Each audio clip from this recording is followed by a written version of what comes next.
Notre présidente aujourd'hui est la fondatrice de l'association SOS Préma, association qui travaille pour une meilleure prise en charge des prématurés.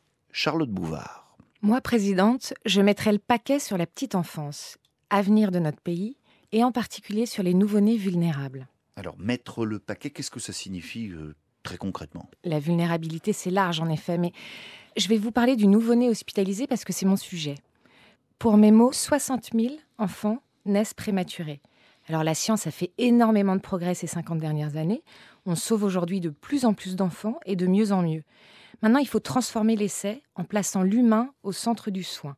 Donc ça veut dire l'enfant et sa famille. Et ça veut dire aussi ceux qui s'en occupent, les équipes médicales.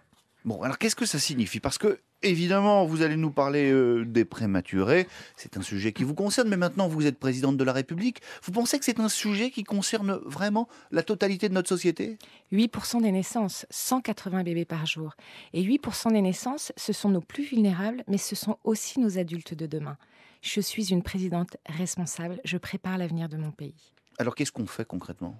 Alors, 1, renforcer la prévention et améliorer l'organisation des réseaux de périnatalité. En 2, je supprime toutes les maternités de niveau 1 pour renforcer la sécurité et les soins dans les niveaux 2 et 3, c'est-à-dire dans les grandes maternités. En gros, vous fermez des petites maternités où la sécurité ne serait pas suffisamment assurée? La sécurité et les soins.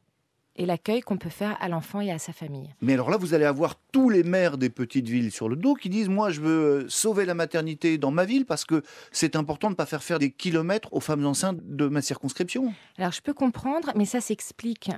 Quand on fait une mesure comme ça, il faut l'expliquer.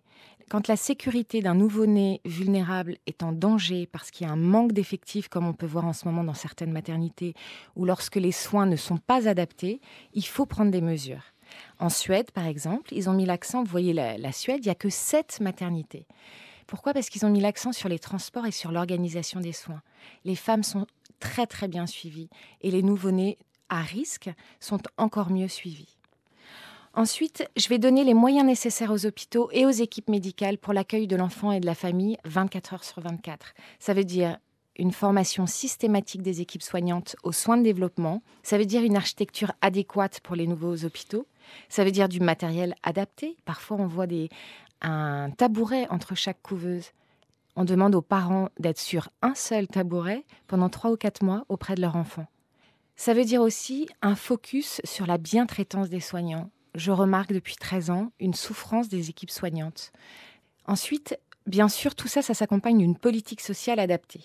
Ça veut dire un congé maternité et un congé paternité modulés en fonction de l'état de l'enfant. En Suède, les 2 parents ne retravaillent que lorsque l'enfant est sorti de l'hôpital et va bien. En France, lorsqu'un enfant est entre la vie et la mort, parfois pendant 1 mois, 2 mois, 3 mois, le père est obligé d'aller bosser. Et parfois, même très souvent, je vois sur le terrain qu'il perd son travail.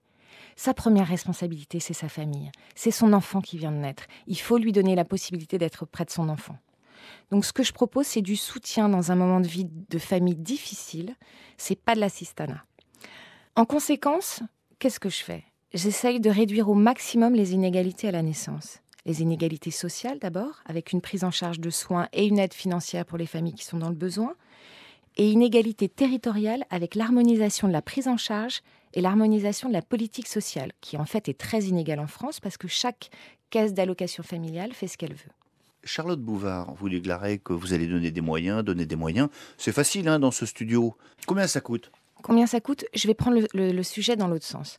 Une journée en néonat, ça coûte 1 500 €. Et je ne parle pas de la réa, là on est à 3 500 €.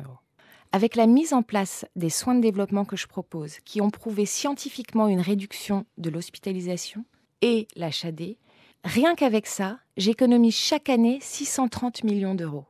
Donc non seulement je fais des économies à long terme, mais je donne l'égalité des chances à ces nouveau-nés vulnérables.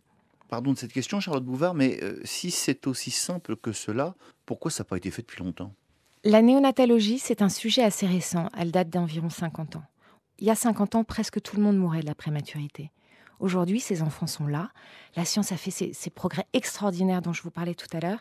Maintenant, il faut que la société civile aide les pouvoirs publics à prendre conscience de ce qui se passe sur le terrain. Et c'est ce que je fais aujourd'hui. Merci. Charlotte Bouvard, fondatrice de SOS Préma. Et je vous souhaite évidemment un excellent